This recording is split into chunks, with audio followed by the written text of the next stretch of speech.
Terima kasih Anda masih bersama Sergap pemirsa. Seorang guru olahraga sekolah dasar di Kabupaten Rejang Lebong, Bengkulu menjalankan praktik prostitusi. Pelaku mempekerjakan seorang anak perempuan berusia 12 tahun.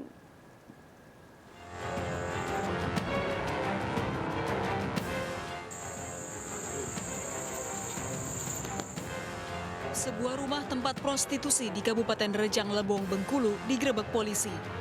Sang pemilik rumah sekaligus muncikari, SA, 54 tahun, ternyata seorang guru olahraga sekolah dasar berstatus ASN di Kabupaten Rejang Lebong. Seorang anak perempuan berusia 12 tahun dan 3 wanita tunasusila diamankan polisi. Korban anak di bawah umur sebelumnya pernah disetubuhi pelaku sebelum dipekerjakan. Pelaku diringkus bersama pria hidung belang TA yang berkencan dengan anak di bawah umur. Pelaku menetapkan tarif Rp150.000 sekali kencan dan mengambil keuntungan Rp50.000.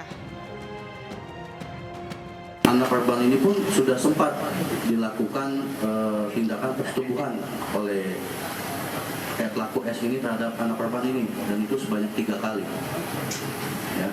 Lalu modusnya ini si S ini mendapat keuntungan Rp50.000. Lalu untuk anak korban ini Rp100.000. Jadi total pengguna jasa ini membayar kepada pelaku S ini sebanyak Rp150.000. Dalam tanda kutip 1 kali melakukan prostitusi tersebut. Pelaku telah 4 bulan menjalankan praktik prostitusi.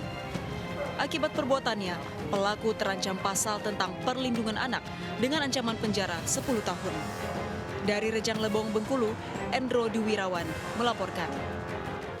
Sementara itu, 10 anak di bawah umur dan 4 wanita dewasa menjadi korban pemerkosaan calon pendeta di Alor, Nusa Tenggara Timur. Pelaku mengancam para korban dengan menyebar video asusila yang dilakukan.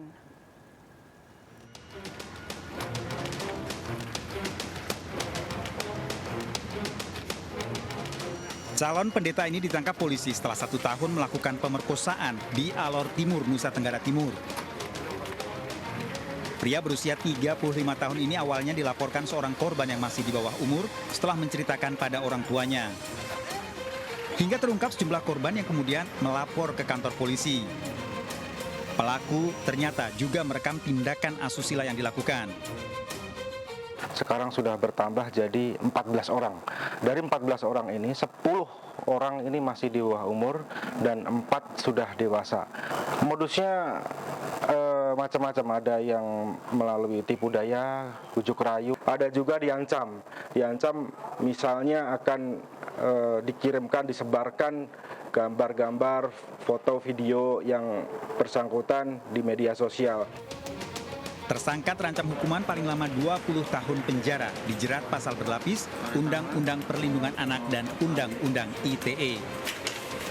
Dari Kabupaten Alor, Nusa Tenggara Timur, Dani Manu melaporkan. Sebuah rumah di Ponorogo, Jawa Timur terbakar. Kebakaran terjadi diduga akibat korban lupa memadamkan api selesai memasak air. Rumah milik Gimin, warga desa Karangmojo, Kecamatan Balong, Ponorogo, roboh akibat kebakaran. Bangunan terbuat dari kayu, menyulut api terus membesar. 2 bangunan rumah ludes terbakar. Kebakaran terjadi dini hari saat korban dan warga tidur. Api kali pertama muncul dari bagian dapur lalu membesar dan merembet ke bagian rumah yang lain. Beruntung korban berhasil menyelamatkan diri. Kebakaran diduga dari tempat memasak akibat korban lupa mematikan api yang menggunakan kayu bakar. Kebakaran juga melanda lantai 10 Mall Grand Indonesia di Jalan MH Tamrin, Jakarta Pusat. Ratusan pengunjung dan karyawan mall berhamburan keluar untuk menyelamatkan diri. Ratusan pengunjung dan karyawan pusat perbelanjaan Grand Indonesia di Jalan MH Tamrin, Jakarta Pusat dievakuasi akibat kebakaran. Seluruh kendaraan dari area parkir juga dievakuasi. Petugas pemadam kebakaran diterjunkan untuk memadamkan api yang pertama muncul di lantai 10 gedung West Mall. Pekatnya asap yang memenuhi hampir seluruh ruangan di lantai 9, 10, dan 11 menyulitkan petugas mencari titik api. Diduga kebakaran akibat korsleting pada panel listrik di lantai 10.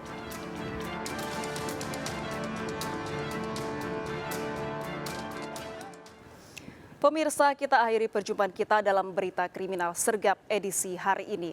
Saya Anggita Disastra. Ingat, kejahatan mengintai di sekitar Anda, selalu waspada. Taati protokol kesehatan termasuk memakai masker. Jaga kesehatan Anda dan keluarga.